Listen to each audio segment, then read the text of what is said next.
O grande momento dessa quinta-feira, 1º de dezembro de 2016, foi quando o juiz federal Sérgio Moro desmascarou no Senado o petista Lindbergh Farias da bancada da Chupeta, apontando o que ele chamou de clara intenção de usar o projeto de lei sobre supostos abusos de autoridade para criminalizar a conduta especificamente de membros da Operação Lava Jato.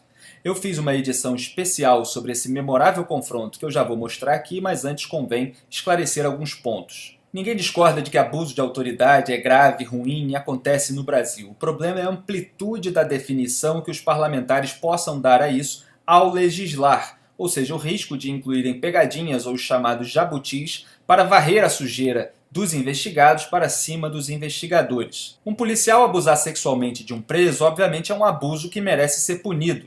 Mas um juiz que decreta a prisão de um político, depois revogada num tribunal superior, por 6 votos a 5, por exemplo, não pode ser criminalizado por tê-la decretado.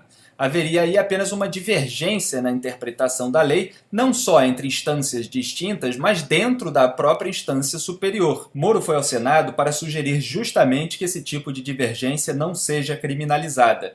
Já Lindbergh subiu à tribuna para atacar Moro em defesa de Lula com a vitimização petista de sempre. Eu digo com todo respeito ao juiz Sérgio Moro, não deixa de ser interessante vossa presença para discutir aqui abuso de autoridade. E eu quero mostrar que tem abuso de autoridade no judiciário também. Eu digo no caso das condições coercitivas. Algo em torno de 200 na Lava Jato. No caso do presidente Lula, não podia ter intimado o presidente Lula? Ele iria lá depor. No caso do Lula, o que fizeram? Um grande espetáculo, atacando o presidente Lula, conflagração das ruas, passeatas. Mas eu vou mais adiante, doutor juiz Sérgio Moro, para mostrar abuso no judiciário. Interceptação telefônica de uma conversa da presidenta Dilma com o presidente Lula. Vossa Excelência gosta muito dos Estados Unidos, vai muito e fala muito dos Estados Unidos. Imagina nos Estados Unidos, um juiz de primeira instância do Texas gravar uma conversa de Bill Clinton com Obama e divulgar em horário nobre, horas depois da gravação. Foi isso que houve naquele caso. E o senhor sabe que a gravação foi uma gravação ilegal, prisões preventivas abusivas. Eu estou tendo coragem de vir aqui para dizer o seguinte: eu acho que vivemos uma escalada autoritária, tem ameaça ao Estado Democrático de Direito.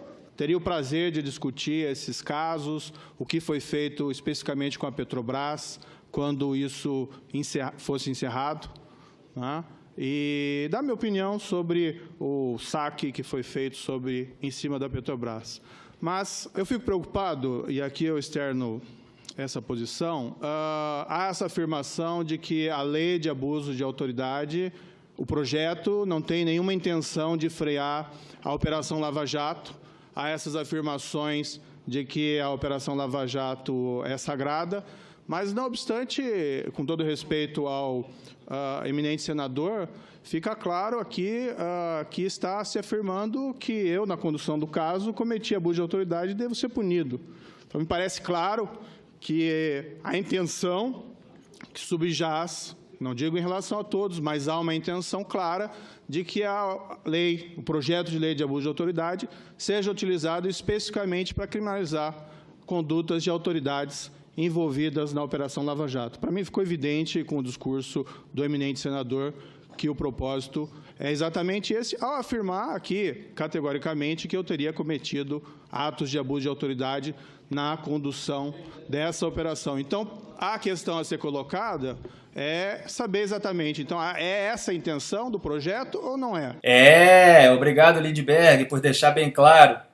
Se for essa a intenção do projeto, né, eu insisto na necessidade ou do adiamento, porque vai passar um recado errado para a população, ou, pelo menos, senador, a colocação dessas normas de salvaguardas para o juiz saber. E não digo aqui só o juiz de primeira instância, várias das minhas decisões que foram proferidas, e pode sempre haver discordância em relação às decisões, foram mantidas pelo Tribunal Regional Federal da 4ª Região, foram mantidas pelo Superior Tribunal Eleitoral, foram mantidas várias vezes por unanimidade, mesmo em relação a prisões preventivas decretadas na Operação Lava Jato, pelo Supremo Tribunal Federal.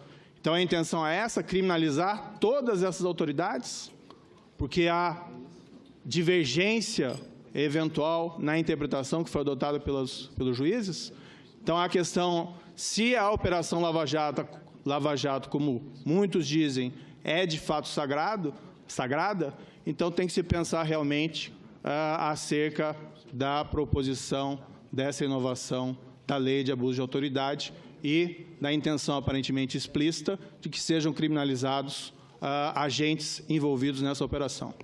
Moro ainda voltou ao tema em suas considerações finais. Minhas decisões são sujeitas a críticas, evidentemente, isso não há nenhum problema em relação a isso, a liberdade de expressão. No entanto, eu também acho que não posso ser acusado de abuso de autoridade, considerando que minhas decisões têm sendo sufragadas pelas cortes recursais e cortes superiores, salvo se também estendida essa acusação, então, a essas cortes. Mas eu acredito que apenas aí há uma situação que até ilustra o risco desse projeto, em se qualificar como crime, mera divergência na interpretação da lei e na avaliação dos fatos e das provas. Muito obrigado a todos os senadores e senadoras e aos demais presentes. Moro fez muito bem em mostrar tudo aquilo que a gente vinha dizendo, a intenção clara, deliberada, proposital de golpear a Lava Jato.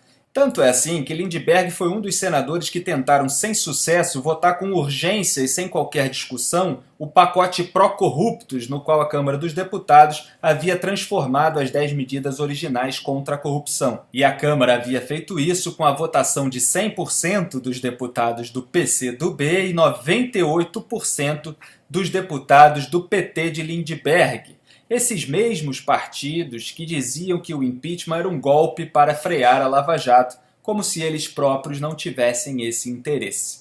O pacote pró-corruptos, que incluiu também medidas sobre supostos abusos de autoridade, é uma coisa. O projeto de lei específico sobre supostos abusos de autoridade é outra. É hora de os brasileiros mostrarem nas ruas o seu repúdio a esse ataque cínico em várias frentes aos juízes, procuradores e promotores honestos que lavam a jato a alma desse país. Destacando a importância desse trabalho realizado pelo juiz Sérgio Moro na condução desse processo. Temos que reconhecer que se trata de uma atividade extremamente complexa, desafiadora. Pode aqui ou acolá ocorrer um equívoco ou outro de interpretação, mas tem-se que reconhecer que é um trabalho singular, peculiar, por todos os títulos. E eu acredito nesse contexto, não em meu nome pessoal, mas em nome, acredito, do próprio Supremo Tribunal Federal. Trata-se realmente de um trabalho magno, digno de todos os encômios.